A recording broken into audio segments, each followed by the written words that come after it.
Hi neighbors, this is Jessica in communications for the City of Battle Creek, and this is the City Commission regular agenda preview for Tuesday, November 7th.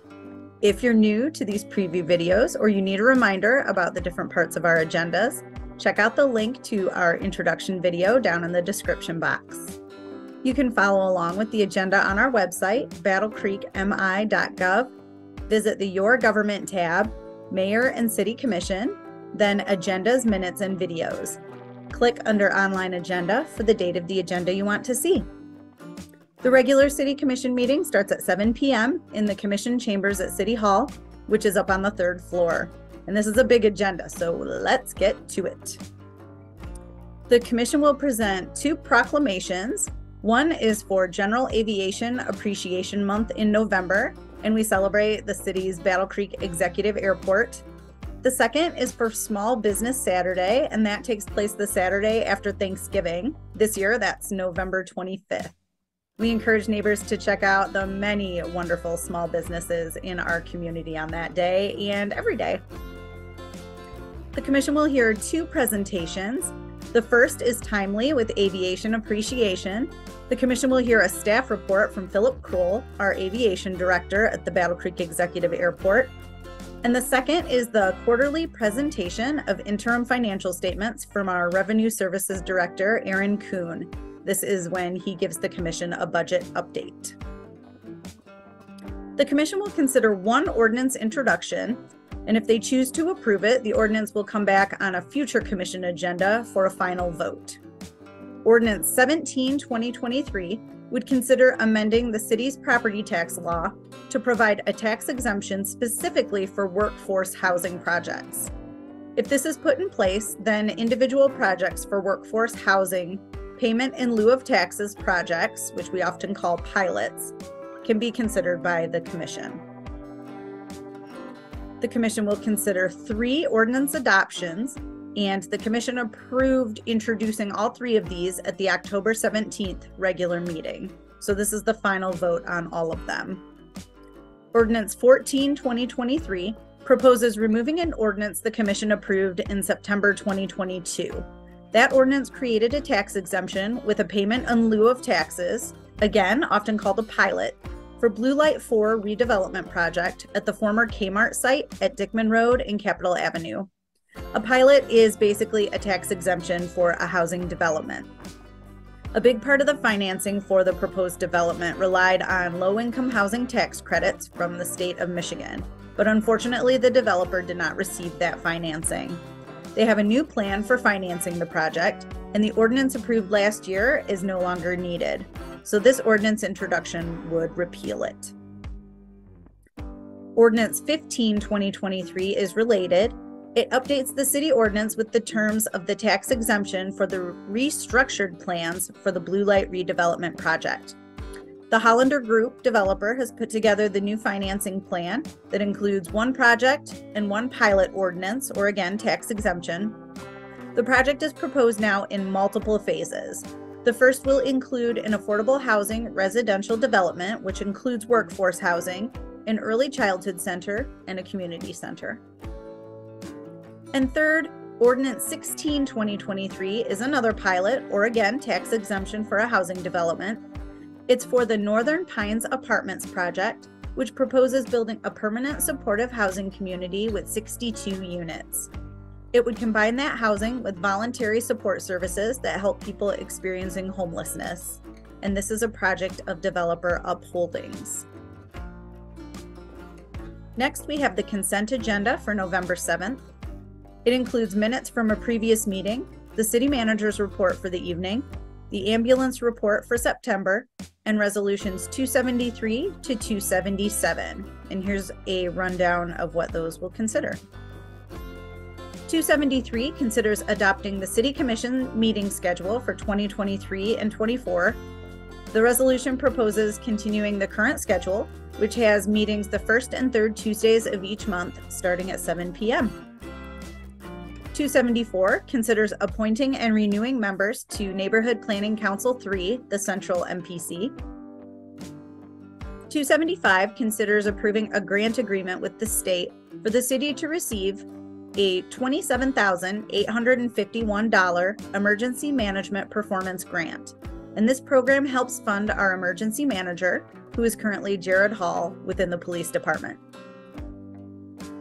276 considers approving the emergency purchase and installation of a 36-inch water valve at our Verona pumping station, where our drinking water is pumped out to the community, for not more than $67,606.11. We've been working on a project at Verona since it was approved in 2022 to replace flow meters, which measure the water moving through distribution pipe. When staff shut off the valves needed to replace the second of those meters, the large valve immediately downstream didn't close, and staff couldn't close it manually either to keep that project going. So this means we need to replace that broken valve. And 277 considers paying an invoice for $56,830 to pay for the emergency repair of a hydraulic skid assembly at our wastewater treatment plant. The skid assembly is part of the equipment that processes the residual or leftover solids from the wastewater treatment process. That was consent agenda. And now we move on to our regular resolutions, numbers 278 to 288 plus 266. Reso 278 would consider the city submitting an application to the state, signed by the mayor, to create what the state calls a Renaissance zone for the W.K. Kellogg Co. properties on Porter Street, where their manufacturing plant is.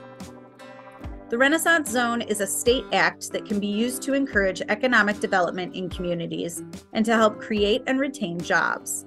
The properties within the approved zone would not have to pay certain taxes for the 15 years that the zone would be in place. This item will be considered to help preserve the 170 jobs at the W.K. Kellogg Co. plant, as well as to keep Battle Creek in a position for future investment and potential growth. City leadership and the president and CEO of Battle Creek Unlimited, the economic development organization in the city, support submitting the application for the Renaissance Zone. Reso 266 considers appointing the city's 2 representatives to the TAC, the newly created Transportation Authority of Calhoun County. Calhoun County Commissioners approved its creation at their September 7th meeting, and forming the authority board is one of the first steps to moving forward with a more robust countywide public transportation. The suggested appointees in this resolution are Commissioner Janasia Morris and community member Eric Stewart, who has longtime economic development experience. This resolution is out of sequence because it was originally on the October 17th agenda and was removed from it for future consideration. Back to the sequence, Reso 279 considers approving an agreement with the City of Marshall for our city to take over the administration of the Marshall Dial-A-Ride Transit, or Marshall DART. This is under consideration due to staffing and other challenges with the Marshall program and Battle Creek Transit's experience operating this type of program. The agreement is for 2 years with automatic 1-year renewals. Reso 280 considers renewing the Dickman Road Improvement District for another 5 years.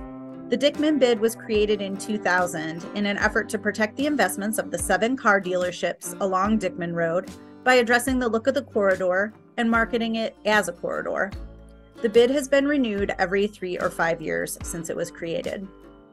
Reso 281 considers approving a contract with the Michigan Department of Transportation to install about 800 feet of water main along Sonoma Road from Beckley Road to the end of Sonoma, including a water service line to the property line of the Battle Creek Rest Area and service lines to houses on Sonoma. MDOT will pay the city $170,000 for the project, and we don't yet know the total cost for that project. Reso 282 considers renewing agreements first entered into in 2019 between our wastewater treatment plant and Verona pumping station and Consumers Energy. The agreement is to be part of the Consumers Demand Response Program to reduce energy usage during times when consumers predict peak time usage will be greater than energy available. We work with consumers to do this in a way that still allows us to provide our water and wastewater services to the community. and we anticipate a minimum payment of $27,000 between the two agreements for participating.